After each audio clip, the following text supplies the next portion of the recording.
হবে কি সেটা পরিপূর্ণ করে সেটা তোর পরিপূর্ণ কর। ও আচ্ছা, তাহলে ওইটা নিয়ে নিয়ে এবার আর নেবো না। আর বলছি মা, তো তুমি তো রয়েছো, তা ঠিক মতন দেওয়া হচ্ছে তো হ্যাঁ রে বেটি, পরিপূর্ণ তুই যে সেবা উপার্জন করছিস সেটা পরিপূর্ণ হচ্ছে রে।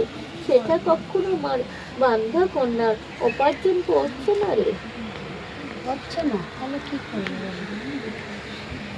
ঠিক মতো তার সময় উপার্জন দিচ্ছিস, তাকে সেবা ভোজন উপার্জন করছিস, তাতে আমি খুশি রে।